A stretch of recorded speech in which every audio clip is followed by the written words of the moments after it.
Hey guys, well today I'm going to give you the part one of the Michael Merola murder. Now, when I first originally did the Michael Merola murder, I left a lot of things out. It was like a rush job, and I want to clarify that, and I want to fix this up. Michael Merola, I met him when I was in my teens. He was originally from 13th Avenue and 80th Street. He lived on the next block from the Roses, and I became friendly with him. I would see him here and there every so often. He would come by my neighborhood, and he used to hang out with the kid Leo that I actually shot. Now, it's really funny because Leo and Mike Merola, they were actually both my friends. The kid Leo I shot was my friend. I hung out with him a few times, and I grew up with him, Leo in Sulaco. And the kid Mike Merola was also my friend. When this happened, there was a lot of drugs running around the neighborhood. This incident happened 90, 91, around there. Now, Michael Merola was a wild kid. He came from a good family, a wealthy family. His mother was a real estate agent. He owned a home in Montauk. And he was also a drug dealer. He had a nice connection with cocaine, and he would buy a key of cocaine at a time, bag it up, and he would make thousands and thousands of dollars. This is how the neighborhood was run. This is the mentality of the neighborhood, and this is what was going on at that time when I was a kid. Now, when I started hanging out with Michael Merola, he was having some problems. So he used to drive around the neighborhood, and every so often he would pick me up. We go to the beach, we hang out. He was a high roller. He always had money, and he was always making money any way he can. He was a smart businessman money-wise. A lot of people didn't like him, especially in his neighborhood on 13th Avenue, 11th Avenue. The Colombo guys didn't like him. He had a history with them. Some people, he would tell them to go fuck themselves, and they didn't like that. At this time, Ali Boy Persico, Carmine Persico's son, was the boss of the Colombo crime family. Ali Boy didn't like him.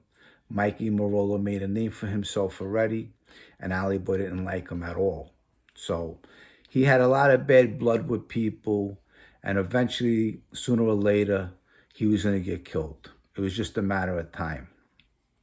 This incident in particular, now, we were running around. Michael Merola, what he did was, anyone who had a cocaine beeper, he had this woman in downtown Brooklyn where she could duplicate beepers. So for instance, if you had a beeper, I would go to her, I would give her your beeper number, and she would duplicate the beeper. And I would have the same beeper number as you. And every time your beeper went off, I would get the beep too. Now, the only advantage of that for me and Michael Merola was that we had one of those big phones in his car. Now, it wasn't only in his car. You could walk around with it, and you could go anywhere with it. You could go to the beach with it. You could go hang out in a restaurant with it. You go hang out in a club with it, and you always had the phone. Now, nobody had this at the time because you needed money for things like this. So we were young kids, and Michael Merola had the money. So as soon as these big gawky phones came out that you would carry around, all the rich people had, Michael Merola had one. Now, Michael Merola didn't know anything about this mob life, how it worked, and how you had to respect these people and make believe that these people were important. You had to show them that they were important back in the neighborhood.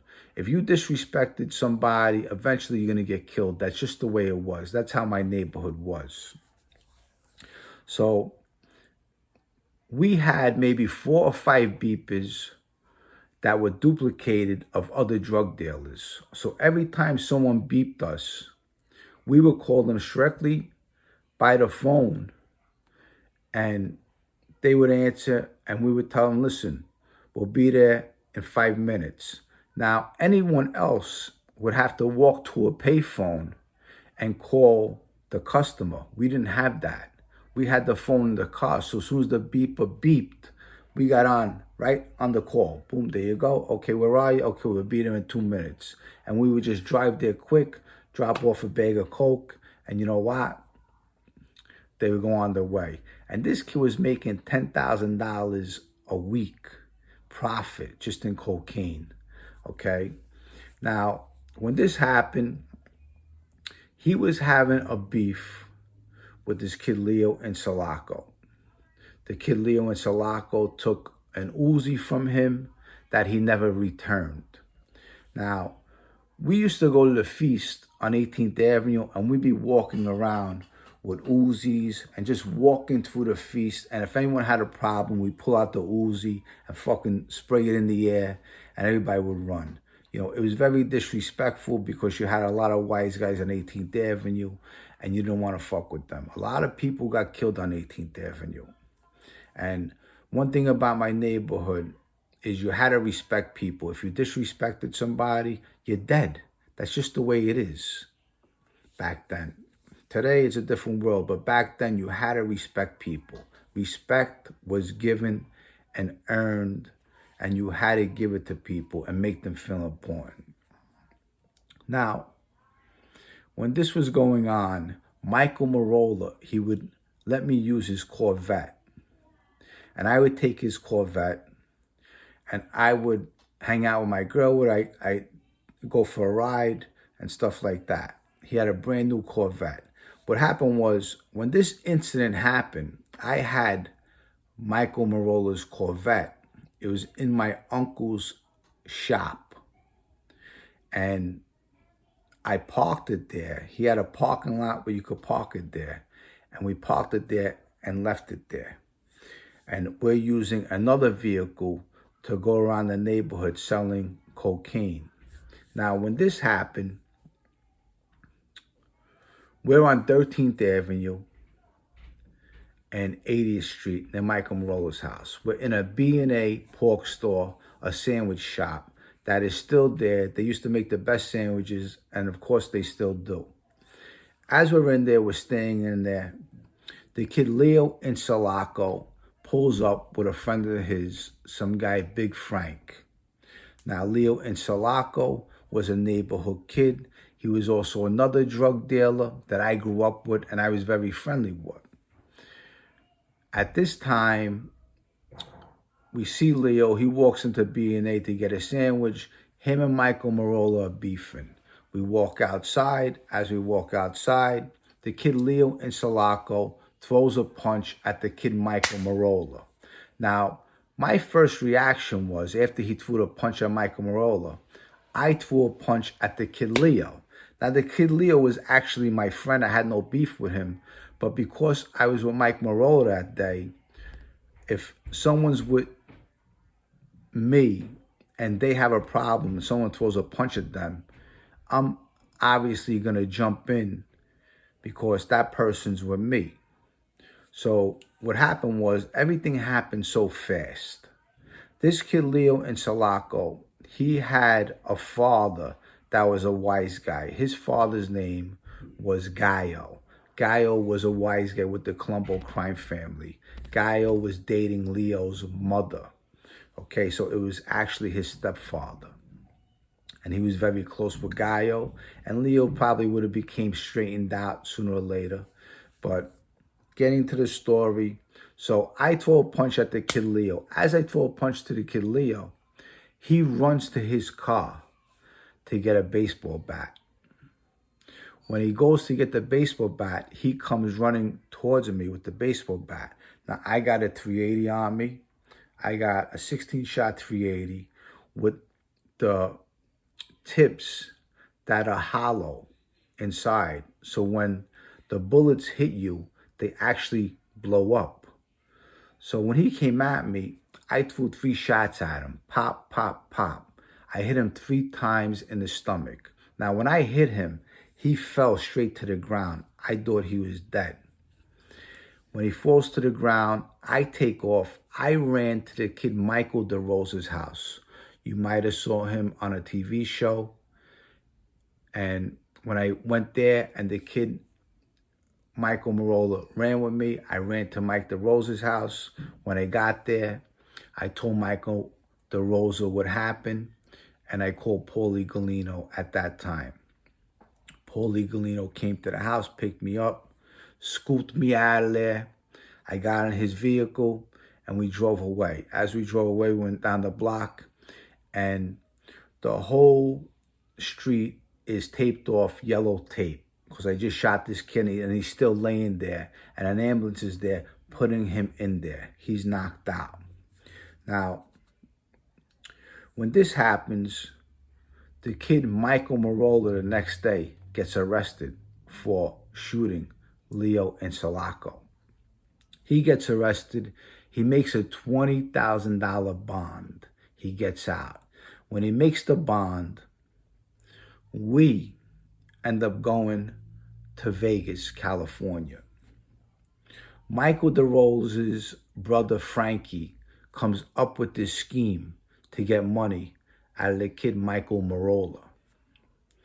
Charlie Mans is there. He's another street guy from the neighborhood. He had a brother that was eventually murdered and killed, and he was a knockaround guy. So Charlie Mans, Frankie DeRosa, me, and Michael Merola, we hop on a plane to go to Vegas. We go to Vegas. They come up with this scheme, something about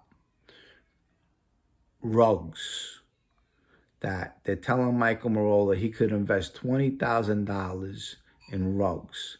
Now, when we get to Vegas, they bring us to all these rug factories. And in back of the factories are these dumpsters with all broken down rugs.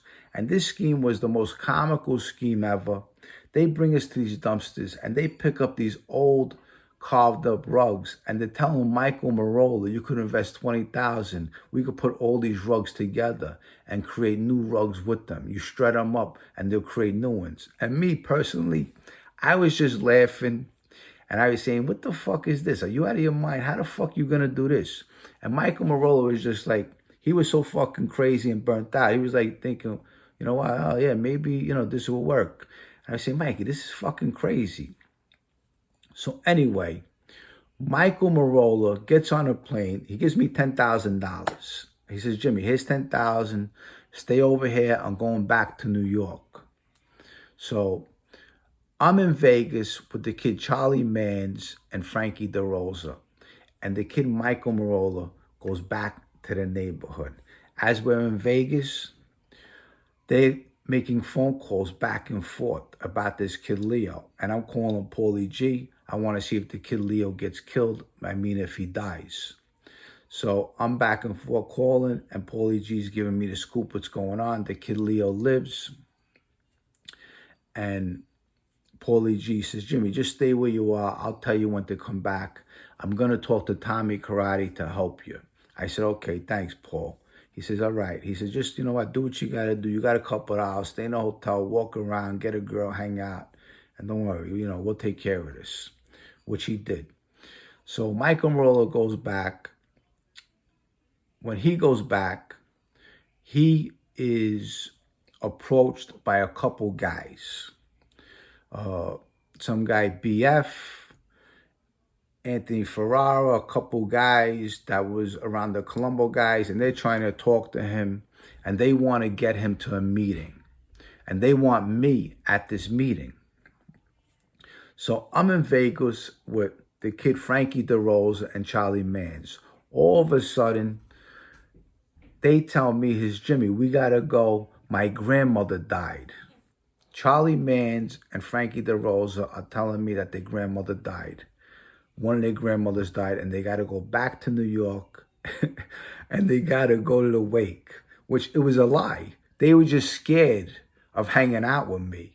So what they do is they hop back on a plane, and they went back to New York because they didn't want anyone to know they were with me. This is the most funniest fucking thing. So I'm in Vegas. I'm hanging out by myself for 2 weeks at the Sahara Hotel. The Sahara Hotel was there at the time. After later on, they blew it up and they dropped it and they rebuilt a new hotel at that foundation. So I'm in Vegas hanging out, waiting for Paulie Galino to tell me to come back to New York. Now, I'm going to leave it at that. I'm going to continue this story on my next one, part 2, because there's so much more to this story, and you're going to love the ending of it. Unfortunately, you know Michael Merola gets murdered, but there's a lot more to the story. So with that said, I'll see you on part 2. I hope you enjoyed this story. I love my subscribers and all you other bitches out there. Bye.